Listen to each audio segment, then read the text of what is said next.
रिपोर्टें हमारे बीच में आती रहती है और उसी का एक प्रभाव है। कुछ महिलाएं पिछली मीटिंग में मतलब एक महिलाएं थी तो आज मतलब दो थी।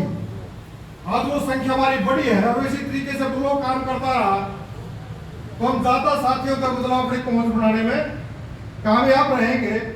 और ये आने वाला जो समय हमारे लिए है ना वो काफी जो गंभीर परिस्थितियां अंकित करता जा रहा है हमारे बीच में कि जिस तरीके का सरकार का जो चरित्र लगातार अलग अलग रूप में हमारे बीच में आ रहा है।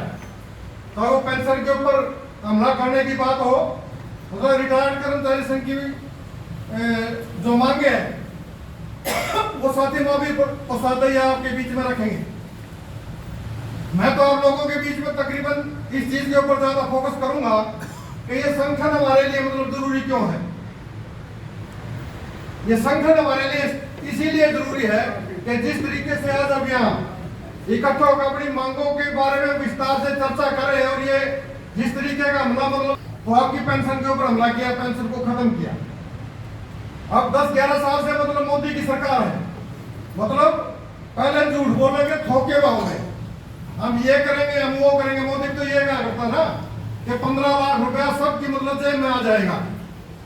आप लोगों के बीच में ना रहा उसका और पहले मेरा सीना ना 70 इंची है। मैं पाकिस्तान को भी धूल चटा दूंगा, चीन को भी धूल चटा दूंगा, हमारे फौजियों के सिर तो काट कर लेंगे, उनके सिर काट कर वापस ला दूंगा, 2 करोड़ लोगों को रोजगार हर वर्ष दूंगा।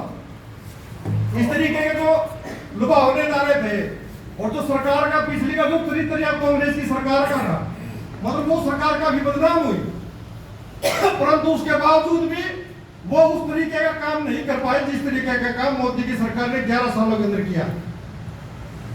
मतलब सरकार में अपनी सरकार ने सबसे पहला हमला रोजगार के ऊपर ही किया।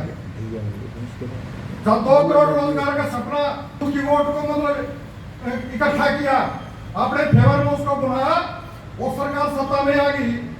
बूढ़े लोगों ने मतलब जोड़े सिलवा लिए कि हर महीने ना 15 लाख रुपए थारी मतलब जेब आएगा। जोड़े लेने के लोग तैयार हो गए और एक इस तरीके का लुभावना नारा मतलब लोगों के बीच में चला गया कि मोदी से बढ़िया प्रधानमंत्री तो आना ही नहीं देश के अंदर। और आज मतलब अगर किसी ने पूछ कर देखो ना किसी की जेब में मेरे घर का सामान नहीं आई।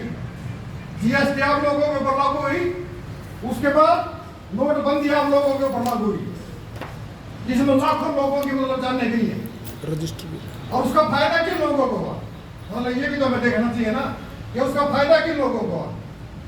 उस जीएसटी का और उस नोटबंदी का फायदा उन लोगों को हुआ जो पहले से ही सत्ता के अंदर है। बेरोजगारी की जो स्थिति मतलब अगर पूरे हिंदुस्तान के अंदर देख रहे हैं ना आज देश के अंदर वो स्थिति बन गई कि हिंदुस्तान का जो नाम है ना बेरोजगारी के अंदर हरियाणा का नाम बेरोजगारी के अंदर सबसे नीचे की पंक्ति के अंदर आज खड़ा हो गया। मतलब रोजगार की स्थिति बदल दी।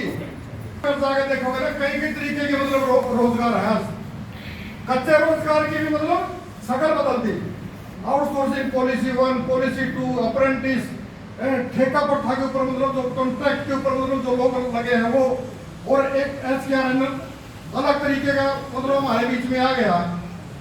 उसके दौरान आहिस्ता आहिस्ता इस तरीके की प्रवृत्ति बढ़ गई कि सरकारी क्षेत्र जो हमारे जो रोजगार का एक मतलब मेन साधन जो हमें प्रोवाइड करता था जो संवैधानिक व्यवस्था थी पूरे देश के अंदर क्योंकि ये देश जब बड़ा ना किसी के सपनों में भी नहीं था कि मतलब इस देश के अंदर कहीं प्राइवेटाइजेशन लागू होगा। मतलब जिस यहाँ जब संविधान को लागू किया गया और बाबा साहब भीमराव अम्बेडकर ने संविधान बनाया उसके अंदर बाकायदा से एक कानून बनाए गए कि अगर इस देश को चलाना है तो यह सार्वजनिक क्षेत्र को बनाना बहुत जरूरी है। संवैधानिक तौर के ऊपर सार्वजनिक क्षेत्र का निर्माण किया गया और जब सार्वजनिक क्षेत्र का निर्माण हुआ ना उसमें तकरीबन करोड़ों लोगों को स्थायी रोजगार मिले और सरकार कोई भी आए प्रधानमंत्री कोई भी आया अगर इस 10 साल का कार्यकाल हम छोड़ देना जितने भी प्रधानमंत्री आए ना हर प्रधानमंत्री के कार्यकाल के अंदर मतलब नए क्षेत्रों का सृजन होता गया है। एक ये सरकार इस तरीके की है जिसने मतलब आने के बाद कोई सरकारी क्षेत्र का निर्माण नहीं किया।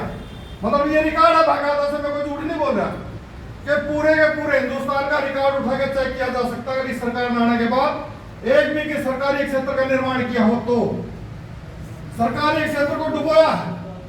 मतलब जो प्राइवेट लोग थे, जो बड़े बड़े धन्ना सेठ जो लोग थे, उनको सरकारी क्षेत्र को बेच दिया। अभी मतलब पहलगाम की जो घटना हुई ना, उसके बीच में भी बंदरगाह मतलब अडानी को दिया गुजरात के अंदर जाकर।